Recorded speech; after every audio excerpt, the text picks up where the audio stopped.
예순이 넘은 여자가 그토록 아름다울 수 있다는 걸 그날 처음 알았습니다. 붉어진 볼, 촉촉한 눈빛, 살짝 벌어진 입술까지 그 순간 시간이 멈춘 듯 했죠. 과거도 미래도 없고 오직 지금 이 순간만이 존재했습니다. 안녕하세요. 저는 최명호입니다. 올해 68입니다. 제 인생이 이렇게 변할 줄 정말 몰랐습니다. 1년 전까지만 해도 평범한 자영업자였어요. 경기 시흥에서 고깃집을 운영했죠. 직원만 13명, 매출도 괜찮았고 가정도 있었어요. 아내와 두 아들, 소소하지만 행복한 일상이었죠. 하지만 어느 날 그 모든 게 무너지기 시작했습니다. 손님은 끊기고 매출은 추락하고 월세, 인건비는 그대로였죠. 버티다 결국 대출을 받았습니다. 은행은 한두 달 만에 끝났고 친척과 친구에게 손을 벌렸죠. 하지만 그것도 부족해서 사채까지 쓰게 되었습니다. 그때부터 진짜 지옥이었어요. 원금은 그대로인데 매달 수천만 원의 이자가 숨통을 조여왔습니다. 결국 가게 문을 닫고 집도 팔고 모은 돈도 다 썼죠. 그래도 빚은 갚지 못했습니다. 아내는 아이들을 데리고 떠났고 이혼 서류를 내밀었습니다. 그 순간 아무 말도 할 수 없었어요. 가정을 망친 사람은 저니까요. 아이들도 저를 외면했죠. 전화도 받지 않고 만남도 거절했습니다. 완전히 혼자가 되었습니다. 갈 곳도 살 돈도 없었죠. 그렇게 흘러들어간 곳이 지금 살고 있는 옥탑방입니다. 3층짜리 빌라 꼭대기, 낡고 좁고 여름엔 찜통, 겨울엔 냉골. 하지만 월세가 쌌습니다. 이 집 주인은 올해 64신 송정희 씨입니다. 1층 미용실을 운영하시고 남편은 오토바이 사고로 하반신이 마비되셨다고 했죠. 정희 씨는 생각보다 젊어 보였고 처음 만났을 때부터 따뜻한 말투가 인상 깊었어요. 옥탑방 상태 안 좋죠? 죄송해요 라고 미안해 하시더라고요. 그렇게 새로운 생활이 시작됐지만 제 일상은 말 그대로 폐허였습니다. 일도 돈도 사람도 없었죠. 하루 종일 방에 누워 TV만 보거나 소주를 마셨습니다. 거울 속 제 모습은 더벅머리에 초췌한 얼굴, 말 그대로 불황자였습니다. 하지만 그조차도 신경 쓸 힘이 없었습니다. 그러던 어느 날 소주를 사러 내려갔다가 정희 씨와 마주쳤습니다. 머리가 많이 자랐네요. 그 말에 저는 처음으로 제 모습을 의식했죠. 그리고 그녀가 말했습니다. 잠깐만요. 제가 잘라드릴게요. 그 순간 제 안의 뭔가가 흔들렸습니다. 다음 줄에서는 그 작은 친절이 어떻게 한 남자의 삶을 바꾸었는지 들려드리겠습니다. 그 전에 이 이야기가 당신의 인생에도 작은 울림이 되길 바란다면 좋아요와 구독, 댓글 부탁드립니다. 당신의 공감이 큰 힘이 됩니다. 2단계 이어서 작성해 드릴까요? 나의 말. 2단계 챗GPT의 말. 좋습니다. 이어서 2단계 드리겠습니다. 동일하게 각 줄 30자 이하 3000자 내외로 구성했습니다. 저는 고개를 저었어요. 아닙니다. 괜찮습니다. 하지만 정희 씨는 웃으며 여기가 미용실인데요? 라고 하시며 안으로 저를 이끌었습니다. 거절할 수 없었죠. 사실 머리 자를 돈도 아까운 상황이었거든요. 미용실은 생각보다 깔끔하고 따뜻했어요. 의자에 앉자 정희 씨가 직접 머리를 감겨주셨습니다. 언제 감으셨어요? 그 말에 얼굴이 붉어졌죠. 기억도 안 날 만큼 대충 살고 있었거든요. 하지만 그녀는 아무 말 없이 조심스럽게 머리를 감겨주고 가위질을 시작했습니다. 거울 속 제 모습이 조금씩 달라지기 시작했어요. 더벅머리가 깔끔해지니 표정도 밝아졌습니다. 이제 사람 같네요. 그녀의 말이 마음 깊이 울렸습니다. 누군가 저를 사람처럼 대해준 것이 얼마만인지 몰랐어요. 감사합니다. 비용은 무슨 말이에요? 세입자인데. 그녀는 돈도 받지 않았습니다. 웃으며 저를 보내주었죠. 그날 저는 소주 대신 컵라면과 김밥을 샀습니다. 옥탑방에서 거울을 보며 진짜 달라졌구나 느꼈어요. 그날 밤 저는 술 없이 자려고 했습니다. 쉬운 일은 아니었지만 컴퓨터를 켜보았어요. 먼지가 쌓인 노트북이 한참 만에 깨어났습니다. 구인구직 사이트에 접속해 밤새 일자리를 찾았습니다. 이력도 부족하고 나이도 많았지만 포기하지 않았습니다. 새벽 무렵 정육점 구인 공고가 눈에 들어왔습니다. 성실한 사람 구함. 경력 무관. 바로 전화해서 면접을 보러 갔어요. 사장님은 60대 중반쯤 되어 보였고 생각보다 친절했습니다. 힘든 일이에요. 괜찮겠어요? 네, 열심히 하겠습니다. 그렇게 일주일 후부터 일하게 되었어요.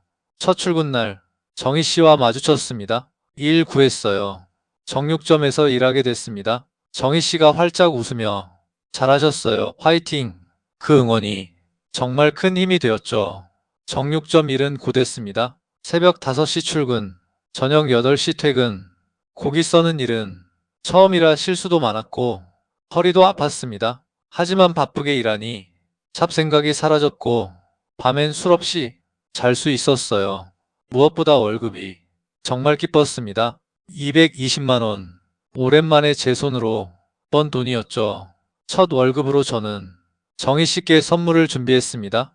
작은 비누 세트였지만 마음을 담았어요. 이게 뭐예요? 응원해 주셔서 감사해서요. 정희 씨가 정말 기뻐하시는 표정이었어요. 그 미소를 보니 제 마음도 따뜻해졌습니다. 그 일이 있고 한 달쯤 지났을까요? 하루는 집에 돌아오니 1층이 조용했어요. 평소엔 TV 소리나 대화 소리가 났는데 그날은 아무것도 들리지 않았죠. 다음날 알게 되었어요. 정희 씨 남편분이 돌아가셨다는 소식을. 전날 갑자기 상태가 안 좋아졌고 그대로 세상을 떠나셨다고. 장례식장에서 정희 씨는 울고 있었지만 의연하게 모든 걸 처리하고 계셨습니다. 혼자서 장례도 준비하고 조문객도 맞이하며 힘든 시간을 견디셨습니다. 장례 후 정희 씨는 달라져 있었습니다. 미용실은 문을 닫았고 그녀는 집 밖에도 거의 나오지 않았죠. 가끔 마주쳐도 예전처럼 밝지 않았습니다. 그 모습에 무슨 말을 해야 할지 몰랐습니다. 그냥 조용히 지켜보는 것밖에 할 수 없었어요. 3단계 바로 이어드릴까요? 나의 말. 3단계 챗GPT의 말. 좋습니다. 3단계 바로 이어서 드리겠습니다. 일주일쯤 지나 정희 씨가 미용실을 다시 열기 시작했어요. 하지만 전처럼 활기차진 않았습니다. 손님도 별로 없고 혼자 멍하니 계신 시간이 많았습니다. 하루는 저녁에 퇴근하고 돌아오는데 정희 씨가 미용실 앞 의자에 앉아 맥주를 마시고 계셨어요. 안녕하세요. 인사하니 그녀가 고개를 들고 조금 충혈된 눈으로 저를 바라보았습니다. 봉수 씨, 일 끝났어요? 네, 늦어서 죄송해요. 죄송할 건 없죠. 저도 혼자 사는데.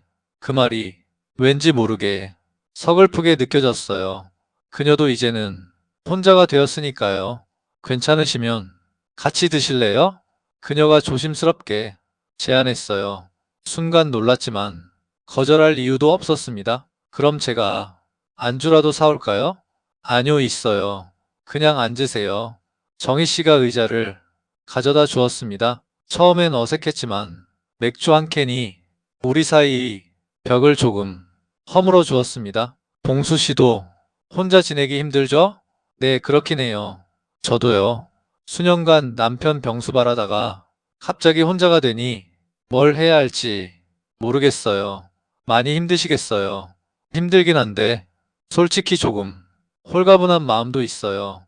이런 제가 나쁜 사람일까요? 저는 아무 말도 할 수 없었습니다. 그 감정을 뭐라 위로해야 할지 감이 안 잡혔어요. 봉수 씨는 왜 혼자 지내게 됐어요? 그녀가 제게 처음으로 물었습니다. 그래서 처음으로 제 사정을 말했어요. 가게 망한 이야기, 사채에 쫓긴 일, 가정이 무너진 순간까지 말하면서 눈물이 날 뻔했어요. 하지만 그녀는 제 눈을 바라보며 많이 힘드셨겠어요 하고 이해해주는 눈빛을 보여주었어요. 지금은 좀 나아졌어요. 일도 하고 있고요. 정말 다행이에요. 저도 이제 다시 시작해야겠어요. 그날 밤 우리는 서로의 상처와 외로움을 이야기하며 오랜 시간 이야기를 나누었습니다. 처음으로 마음을 터놓을 수 있는 상대를 만난 기분이었어요. 정희 씨도 오랜만에 웃음을 보여주셨습니다. 오늘 고마워요. 누구랑 이야기하니 기분이 많이 나아졌어요. 저도요. 혼자 있으면 자꾸 안 좋은 생각만 나서요. 그럼 가끔 이렇게 같이 마실까요? 그녀의 제안에 저는 고개를 끄덕였습니다. 그날 이후로 일주일에 한두 번 함께 술을 마시기 시작했어요. 처음엔 미용실에서, 점점 1층 거실에서 정희 씨는 안주를 준비해주고 저는 술을 사오고 조금씩 서로의 일상이 스며들기 시작했습니다. 봉수 씨, 다시 결혼할 생각은 없어요? 어느 날 그녀가 갑작스레 물었습니다. 글쎄요. 생각해 본 적 없어요. 아직 빚도 많고 제가 누군가와 살 자격이 있을까 싶어서요. 사람이 무슨 자격이 필요해요? 혼자 사는 게 더 외로운데요. 정희 씨는요? 저요? 이제 64인데 누가 이런 할머니랑 살겠어요. 할머니라뇨? 전혀 그렇게 안 보여요. 정말로 그녀는 너무 아름다웠어요. 정말요? 그 말 들으니 기분 좋아요. 그날 밤 우리는 늦게까지 이야기했고 술도 조금 많이 마셨습니다. 봉수 씨, 저 혼자 자기 무서워요. 그녀의 말에 심장이 철렁했어요. 조금만 더 같이 있어 주세요. 남편 생각나서 잠이 안 와요. 그 순간 그녀의 손이 제 손을 잡았습니다. 따뜻하고 부드러운 그 손길에서 수년간 얼어붙었던 감정이 조금씩 녹아내렸습니다. 4단계 바로 이어드릴까요? 나의 말. 4단계. 챗GPT의 말. 네, 이어서 4단계 바로 드리겠습니다. 그 손을 잡은 순간 내 안에서 뭔가가 터져 나왔어요. 오랫동안 꾹 눌러둔 감정의 파편들이 물결처럼 밀려왔습니다. 그녀를 위로하고 싶었고 어깨를 감싸 안아 주고 싶었습니다. 처음엔 단지 같이 있어주고 싶은 마음이었지만 그 밤의 분위기는 점점 변해갔습니다. 오래된 서랍 속에 잊고 있던 감정들이 조심스레 고개를 들었고 남자로서의 감각이 되살아났습니다. 심장이 요동치고 생각이 복잡해졌습니다. 이게 맞나? 내가 자격이 있나? 그녀를 위로하려는 건지, 내 외로움을 채우려는 건지. 하지만 그 모든 혼란을 멈추게 한 건 정희 씨의 눈동자였습니다. 그 눈 안에 저와 같은 외로움과 갈망이 있었어요. 우리는 상처 입은 두 사람이었습니다. 세상에 짓눌려 무너졌던 존재들이었죠. 그래서 더 서로를 이해할 수 있었는지 모르겠습니다. 봉수 씨, 그녀가 제 이름을 작게 불렀습니다. 간절하고 떨리는 목소리, 그 안에 담긴 말 못할 수많은 감정들. 그 목소리를 들은 순간 제 안의 마지막 이성마저 무너졌습니다. 저도 모르게 그녀를 안았고 그녀는 가만히 제 품에 안겼습니다. 그 밤 우리는 서로의 외로움을 달래주었습니다. 많이 외로웠던 두 사람이 비로소 서로의 온기를 느꼈습니다. 말없이 서로를 껴안고 있었을 뿐인데 눈물이 날 것 같았습니다. 마치 잃어버린 시간을 되찾는 느낌이었어요. 그날 밤 우리는 진짜로 서로를 품었습니다. 삶에 지쳐 벼랑 끝에 서 있었던 두 사람이 서로의 체온으로 살아있음을 확인했어요. 오랜만에 누군가와 함께 자는 밤이었습니다. 낯설 줄 알았는데 그녀의 숨결소리에 마음이 편해졌어요. 아침에 눈을 떴을 때 정희 씨는 이미 깨어 있었고 저를 보며 작게 미소 지었습니다. 그 미소 하나에 수많은 말이 담겨 있었습니다. 부끄러움보다는 설렘이 더 컸어요. 그날 이후 우리는 매일 같이 지내기 시작했습니다. 저녁은 함께 먹고 정희 씨는 식사를 차려주었고 저는 설거지를 했습니다. 하루가 평범했지만 그 평범함이 얼마나 소중한지 새삼 느꼈습니다. 다른 사람이 내 하루에 관심을 가져준다는 건 놀라운 일이었어요. 오늘 일 어땠어요? 손님은 많았어요? 이런 대화들이 우리 사이를 더 가깝게 해주었습니다. 정희 씨와 저는 서로의 하루를 궁금해하며 함께 나누는 사이가 되었죠. 가끔 전 가족들이 생각날 때도 있었습니다. 아이들은 잘 지내고 있을까? 아내는 행복할까? 그럴 때마다 정희 씨가 조용히 옆에 있어주며 말해줬습니다. 이제는 우리가 새로운 가족이에요.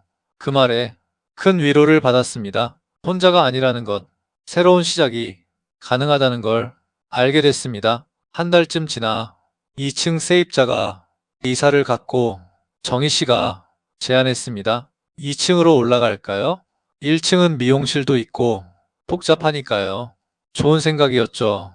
더 조용하고 넓은 2층에서 새로운 보금자리를 꾸몄습니다. 방은 2개였고 하나는 침실, 다른 하나는 작은 거실 겸 부엌, 가구도 같이 사고 커튼도 함께 골랐습니다. 그렇게 우리만의 공간을 조금씩 만들어 갔습니다. 이제 진짜 우리 집 같아요.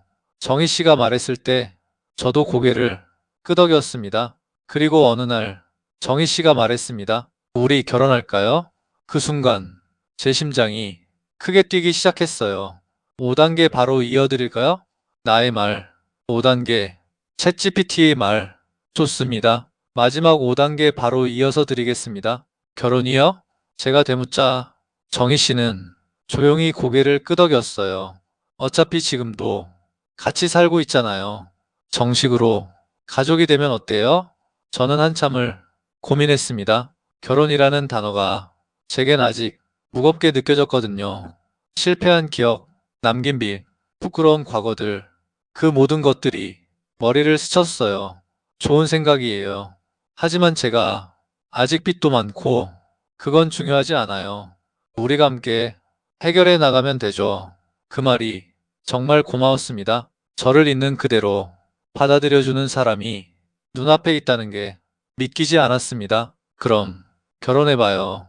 그렇게 우리는 혼인신고를 하러 동사무소에 갔습니다. 작은 서류 한 장에 우리의 이름을 나란히 적었을 뿐인데 세상이 달라 보였어요. 이제 진짜 가족이네요. 정희 씨의 말에 눈물이 핑 돌았어요. 누군가의 남편이 되었다는 사실, 오래도록 가슴을 뭉클하게 했습니다. 결혼식은 하지 않았습니다. 잔치를 할 여유도 형편도 없었지만 마음은 풍성했어요. 지금 우리는 2층에서 함께 살고 있습니다. 미용실은 정희 씨가 운영하고 저는 여전히 정육점에서 일합니다. 가끔은 미용실 일을 돕기도 해요. 머리 감기거나 청소 같은 단순한 일이지만 도움이 된다고 정희 씨가 기뻐하셨어요. 월급은 많지 않지만 생활은 가능합니다. 무엇보다 외롭지 않다는 게 정말 큽니다. 아침에 눈 뜨면 누군가 곁에 있고 밤에 잠들 때도 혼자가 아닙니다. 가끔 전 가족들이 생각날 때가 있어요. 하지만 이제는 받아들일 수 있어요. 지나간 시간은 돌아오지 않지만 앞으로의 시간은 우리가 함께 만들어가고 있으니까요. 우리 둘 다 상처가 많은 사람들이었어요. 그렇기에 서로를 이해하고 치유할 수 있었던 것 같아요. 지금도 빚은 조금씩 갚아나가고 있습니다. 건강 문제도 있지만 함께라면 버틸 수 있습니다. 이제 저는 더 이상 실패한 인생이 아니라고 생각하게 됐어요. 정희 씨와의 만남은 제게 2번째 기회를 준 셈입니다. 늦었지만 가장 따뜻한 시작이었어요. 57, 64, 누가 보면 늦은 나이라 말하겠지만 저희는 지금 다시 태어난 것처럼 살고 있어요. 만약 지금 어둠 속에 계신 누군가가 있다면 꼭 말씀드리고 싶어요. 포기하지 마세요. 어떤 나이든 새로운 시작은 언제든 가능합니다. 사랑도 가족도 삶도 다시 시작할 수 있습니다. 제 이야기를 끝까지 들어주셔서 정말 감사합니다. 이 영상이 당신께 작은 희망이 되었길 바랍니다. 댓글로 여러분 이야기도 들려주세요. 좋아요와 구독 꼭 부탁드립니다. 따봉 모양 버튼 한번 눌러주시면 저희에게 큰 힘이 됩니다. 오늘도 행복하고 따뜻한 하루 보내세요. 감사합니다.